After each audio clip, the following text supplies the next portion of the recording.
Yes, indeed. That's the sound of beautiful ocean waves breaking on the shore that you hear.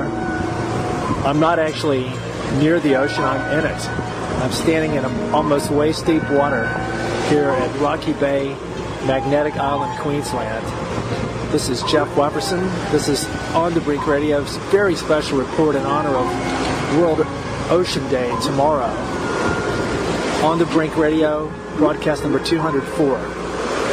Welcome.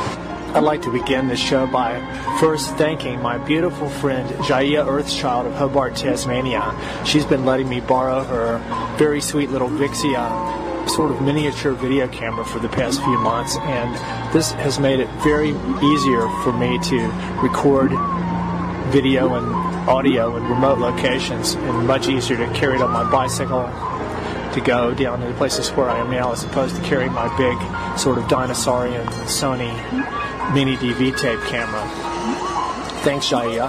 And as soon as she gets her camera back, she's going to be recording a brand new song that she's been working on about the Great Barrier Reef, which coincidentally is, I'm basically at the edge of the Great Barrier Reef right now. But tomorrow is the annual World Ocean Day, and it's probably something concocted by the United Nations and that kind of thing. But to me, just like for me, every day is Christmas, every day is Earth Day, every day is World Ocean Day for me. I try to go swimming in the ocean every day if I can, and I've been so lucky during my past few weeks on Magnetic Island here, or as the Walguru couple people call it, Yunbanoon. It's become my very favorite beach in Australia. I've been able to swim here at least once a day, every day for the past several weeks. Yesterday morning I even came here before sunrise. So it's a very special place. Right now the tide is pretty low, but I've got beautiful warm sunshine on my back. Even though it's 2 weeks before the winter solstice, it's probably about 28 degrees centigrade, or maybe 75 degrees Fahrenheit. Very beautiful. This show is along the lines of the majority of shows that I've had since 2012 with On the Brink Radio. And again, I'd like to thank Jules Stanley at UCY-TV for her ongoing work and support. Most of my shows have been about issues related to the whales and dolphins and the health of Mother Ocean. And I'll mention a few basic and sort of general ideas about Mother Ocean here in the beginning. But the majority of this show is going to be in honor of 10 Kaitiakis Moana. That means guardians of the ocean. Kaitiaki is a Maori name that means guardian, and Moana means ocean, same in the Polynesian Hawaiian language. These are 10 people, most of whom are alive now, and most of whom I personally know, who have done and are doing the most relevant and important and real work on behalf of Mother Ocean and all of her life.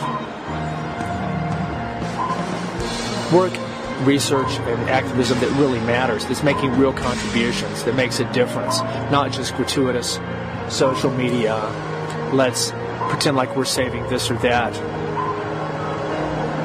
That kind of thing, because there's heaps of that out there.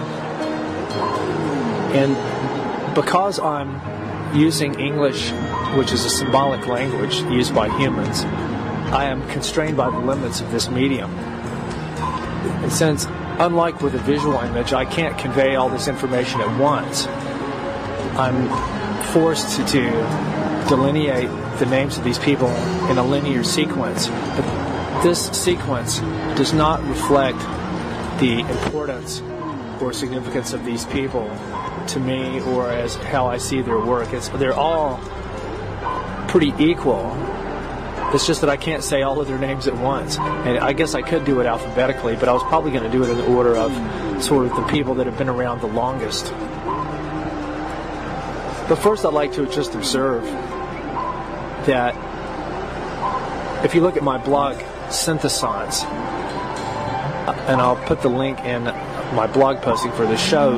There's a chapter from a really brilliant book called The Lure of the Dolphin by Robin Brown from the late 1970s. And this is the last chapter of the book, and it's called Coda. And what it is, it's basically his interpretation of what the dolphins would say to us if they were able to speak English. And again, it's not about the exact words, but about the meaning of what they would convey. And first, they contrast the difference between living on land and living in the ocean. And not just the fact that they're relatively free from gravity, but in terms of the surface area of the Earth is approximately 197 million square miles, of which 139 million square miles is water.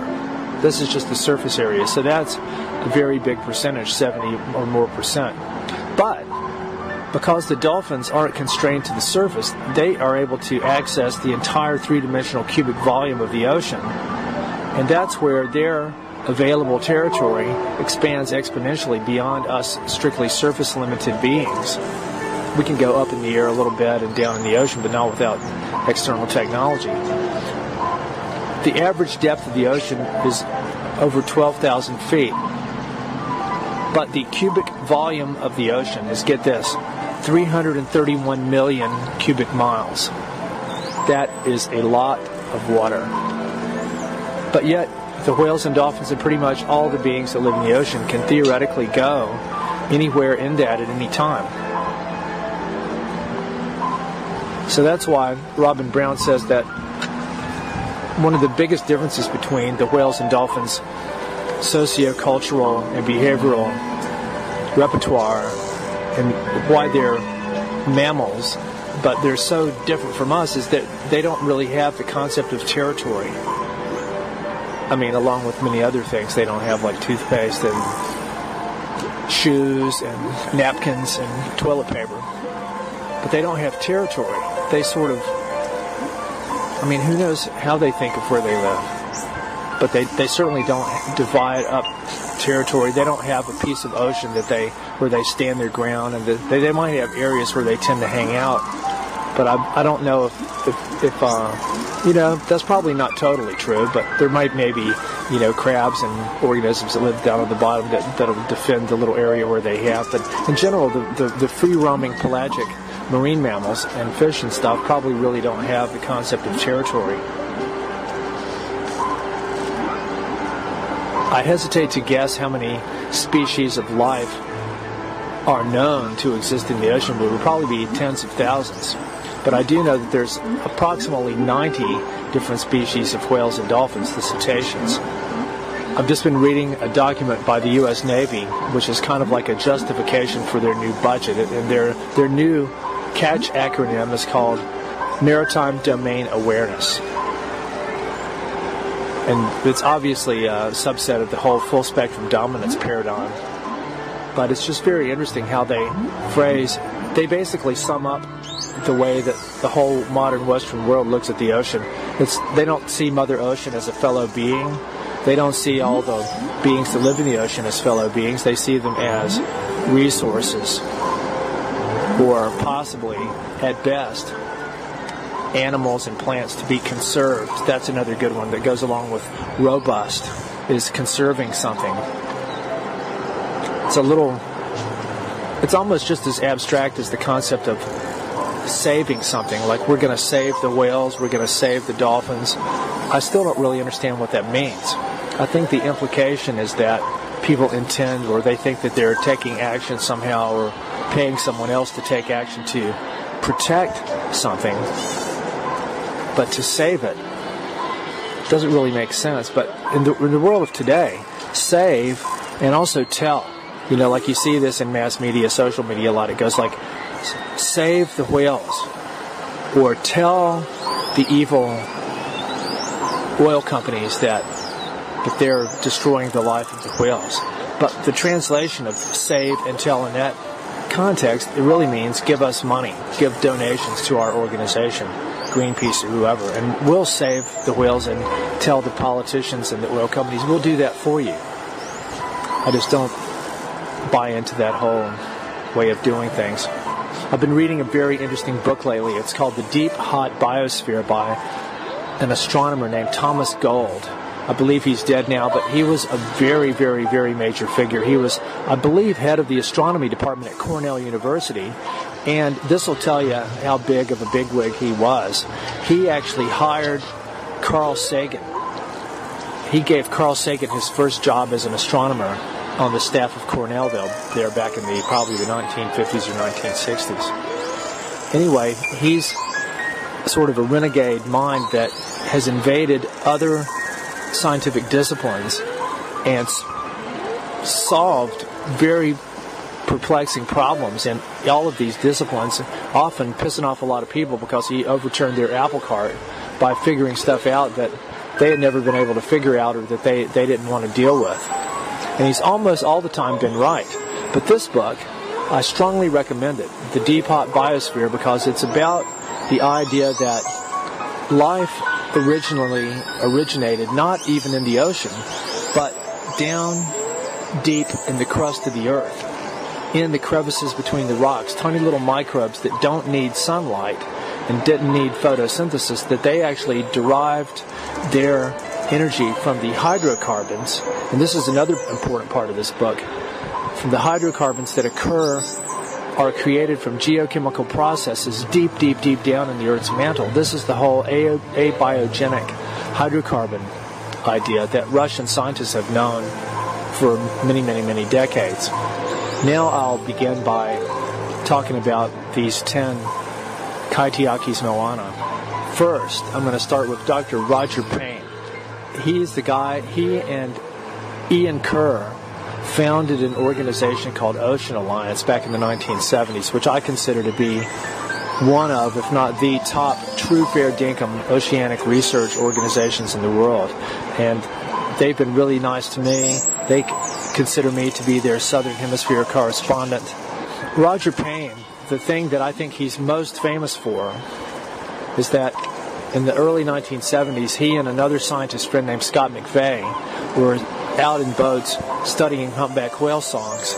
But back then they weren't called songs, they were just called their noises or their sounds. But both of them being musicians, I think Roger Payne plays cello and Scott McVeigh another instrument, but they recognized the sounds of the humpback whales as being songs or music.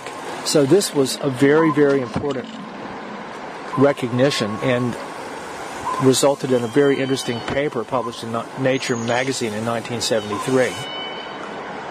So I'd like to thank Dr. Roger Payne for his brilliant work of many, many decades of working on behalf of the whales and dolphins. And another thing that Ocean Alliance has done is to conduct a 5-year global survey of ocean toxicity in their sailboat research yacht Odyssey back from like 2005 to 2010, and then they went down and did 2 or more studies of what's happened in the Gulf of Mexico in the wake of the BP oil spill disaster.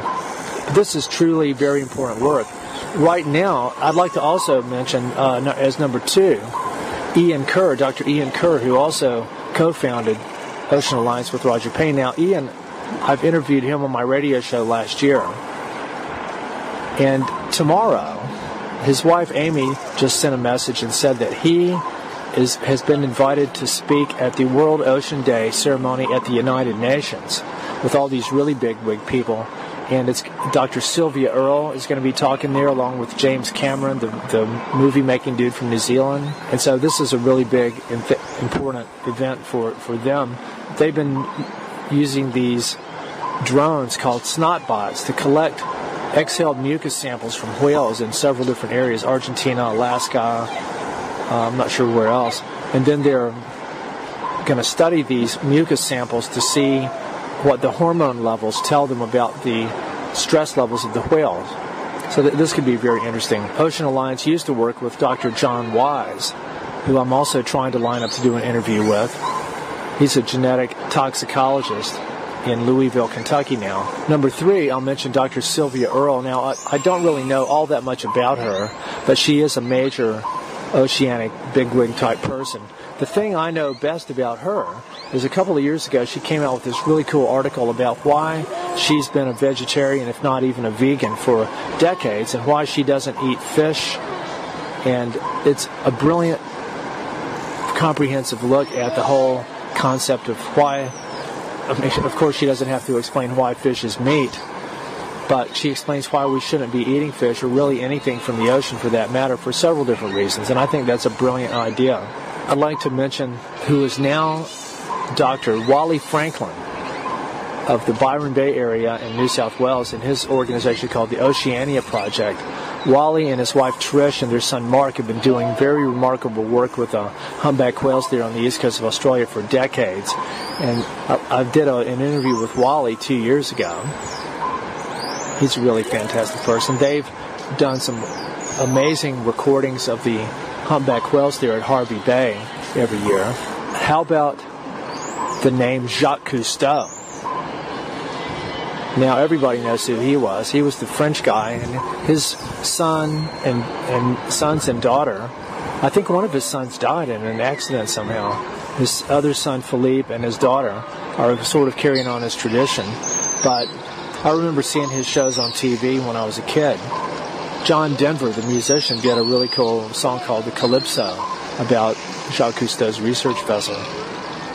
But he brought the underwater biosphere to the homes of probably tens or hundreds of millions of people because of his television shows.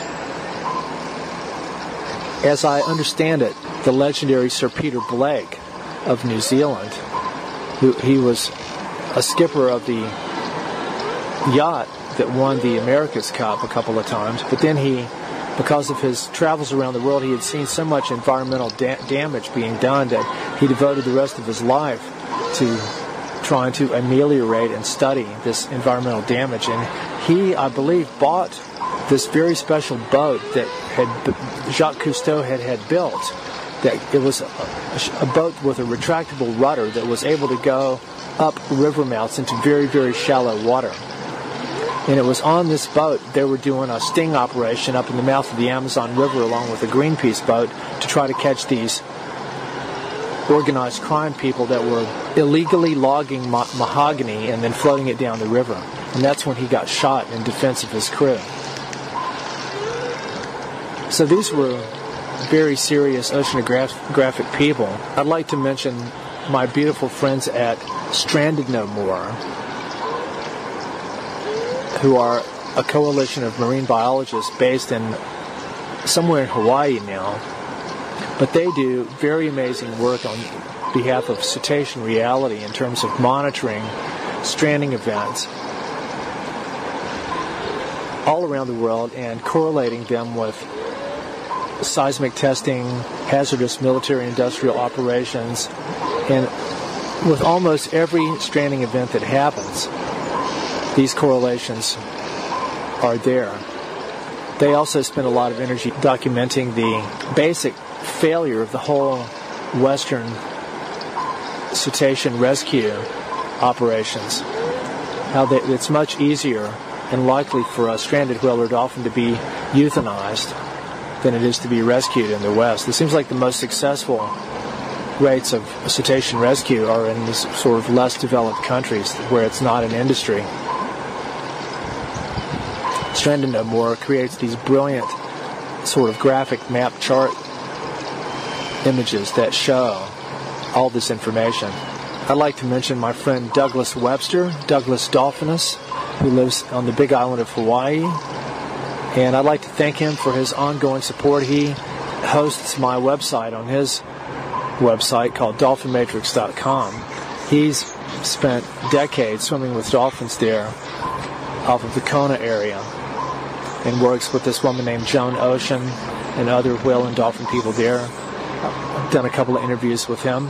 I'd like to thank my friend Kaitiaki Moana Glenn Edney of New Zealand, who I met a few months ago.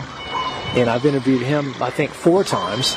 He and his wife, Janie, are doing some very brilliant work. And he's got his book published, and they're sort of launching a new dimension of their work now through this. It's a website called Patreon. I haven't checked it out yet, but I'll put a link on this posting where you can support his work financially. But they're doing some very important work, I think, focusing on the plastic issue a lot lately. Not second to last, but way up there in importance. is my friends Dr. Terry, Mr. Limpet Lilly, and Stuart the Effect Simonson, who I've been interviewing them a lot over the past few months. Terry's a marine biologist and underwater photographer in Hawaii, and Stuart is a chemical engineer working in Atlanta, Georgia. But they've worked together and independently to monitor the effects of microwaves and electromagnetic radiation, especially in the marine environment and shipping lanes and the electrification of the hulls of boats. And Terry spent massive amounts of energy documenting the effects of the U.S. Navy's microwave installation on Kauai and how it killed off all the corals there. But then when they stopped doing it, the corals have come back. But now, apparently, the military's back in full force on Kauai, even worse than ever, because of the Pacific pivot. And Terry reckons that they're now going to turn Hawaii into an offensive missile-based facility. So it's just all of the military-industrial civilization stuff is just running off the rail. But these guys are doing some very important work and gradually carving out a niche to get this information onto the radar of the people that are pretty much obsessed with climate change as being the cause of everything. Now, last, and probably by orders of magnitude, the most important guardian of Mother Ocean to me, and one of my biggest heroes of all time, is the scientist, author, naturalist Rachel Carson, who wrote 3 brilliant books about the ocean: Under the Sea Wind, The Sea Around Us, and At the Edge of the Sea, before she wrote her 4th book that really catapulted her into the limelight, called Silent Spring, about the global pesticide scenario. But she has inspired me so much, and I don't know of anyone else that's been such a beautiful combination of scientist and someone who truly loves nature and understands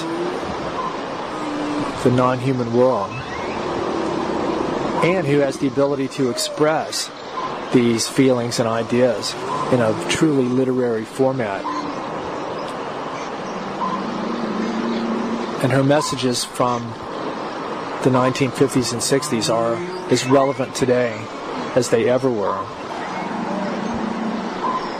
That's probably pretty much all I have to say for this show.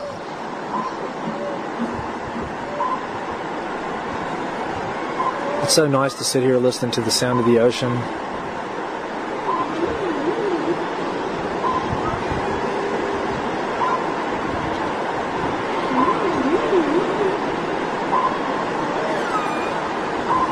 It's ironic that this is a talk radio show, and I spend so much time and energy trying to communicate about the limitations of our linguistic behavioral mode that we tend to stay on all the time. That's why I try to get in as much nonverbal talk radio as I can with music and the sounds of birds and whales and dolphins and nature in all her different forms. Music, the music of the spheres.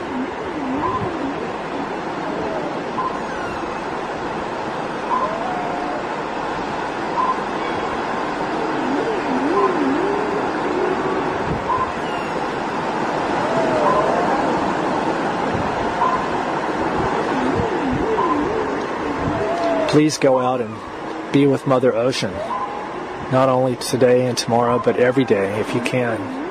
Go and get wet. It's very soothing. When I take a shower, I try to go swimming in the ocean as soon as possible after my shower so I can have the salt water on my body rather than vice versa like most people do. The ocean is the ultimate solution. She really is a beautiful, beautiful being, and there's only one of her, one Mother Ocean on the whole planet. We can't really understand who and what she is, but she's the home to the vast majority of our family of life on Mother Earth.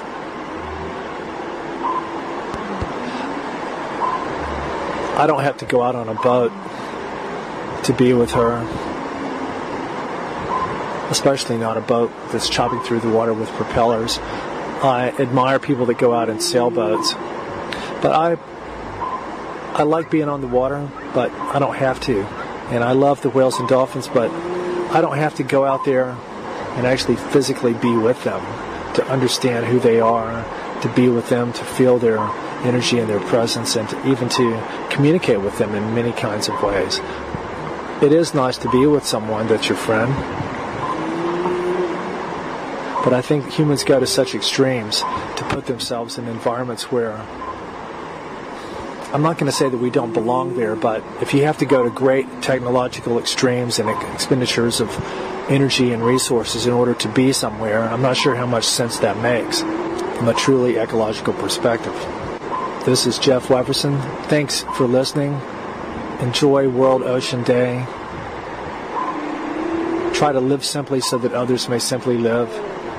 Constantly try to reprogram and re-navigate to your very highest path. Signing off for On the Brink Radio. Good day.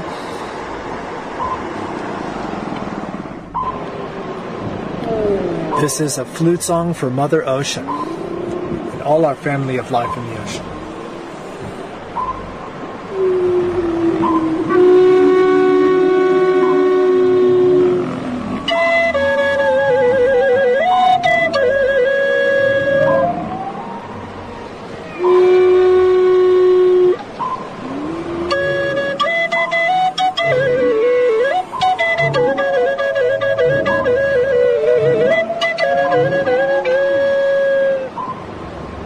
Thank you.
The Anti-Media Radio, your host Nick Burnaby here on UCY.tv.